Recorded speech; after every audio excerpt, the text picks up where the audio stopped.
Welcome to KIN 441 School Health Education. Please print a copy of the syllabus if you haven't already done so and follow along. Let's go through the first section of the syllabus, General Information. I'm Dr. Fish from the Kinesiology and Health Promotion Department. I'm the creator of KIN 441, but your instructor is Dr. Susanna Bick. I'll go through the syllabus with you, but Dr. Bick is your instructor. She'll be the one running the class and grading your assignments, etc. Contact information listed there is a variety of contact information depending on your issue. For general questions about the class, email Dr. Bick. For questions about accessing the material, contact StressX. For problems accessing the exams, contact Software Secure. For Blackboard problems, contact the help desk. Email information. This is a large class and your instructor teaches multiple classes, so on all email correspondence, always include your first and last name in your message, the class in which you're enrolled, and the original email if there was any previous correspondence on the issue,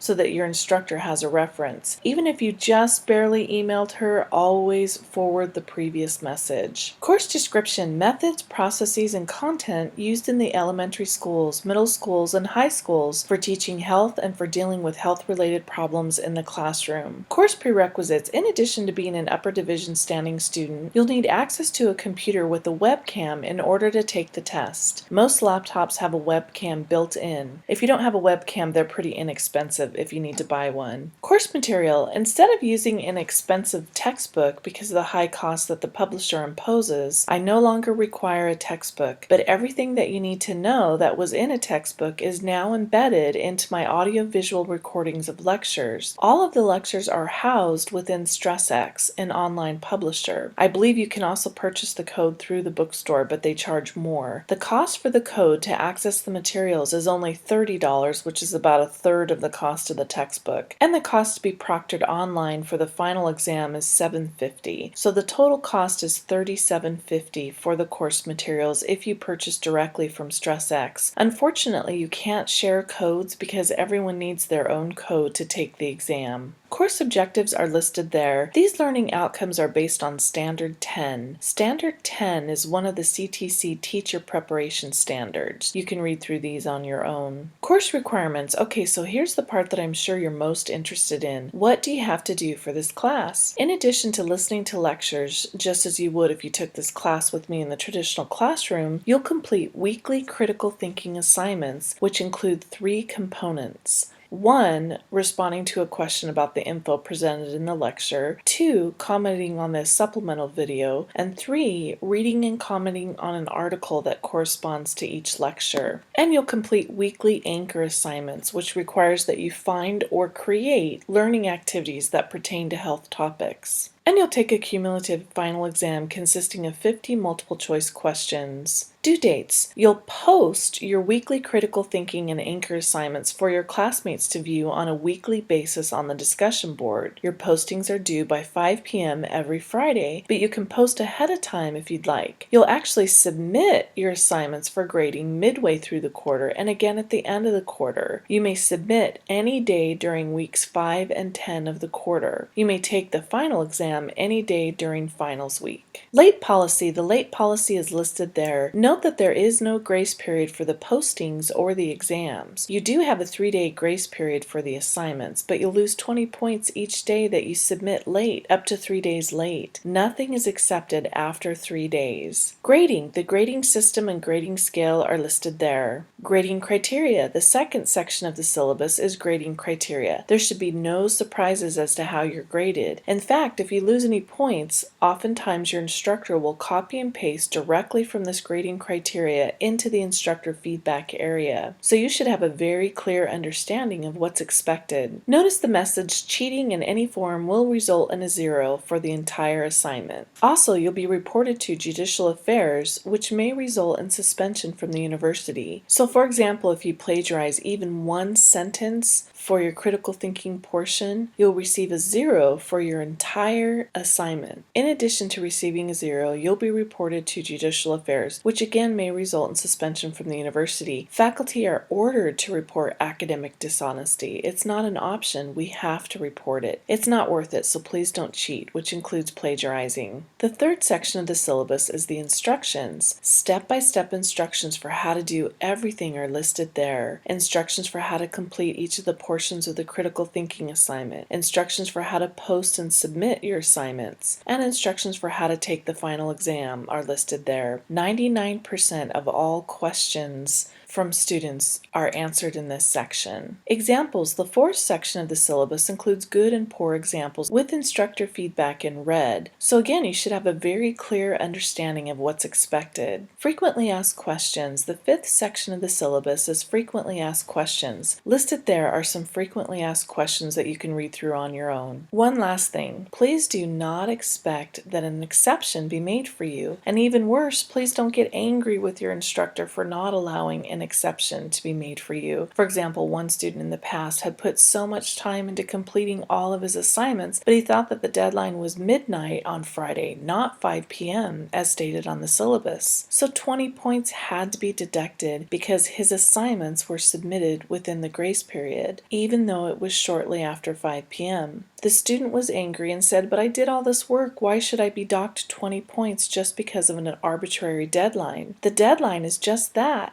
a deadline." Another student thought she had until midnight to take the final exam. It's clearly stated on the syllabus that the final exam must be taken and completed by 5 p.m. and it's stated that there is no grace period for the exam. The syllabus serves as somewhat of a legally binding contract, so by staying enrolled in this class, it's assumed that you understand that no exceptions are made and that you promise not to ask for one to be made. Furthermore, if you do ask that an exception be made, you must promise not to get angry when your instructor does not allow an exception to be made. And that concludes the orientation recording. The first thing you need to do now is purchase the access code from StressX and listen to the lectures for week 1. So that's it for now. Your instructor will be in touch with you via email. Make sure your Cal Poly Pomona email is configured with your personal email so you get her messages. That's it. Good luck.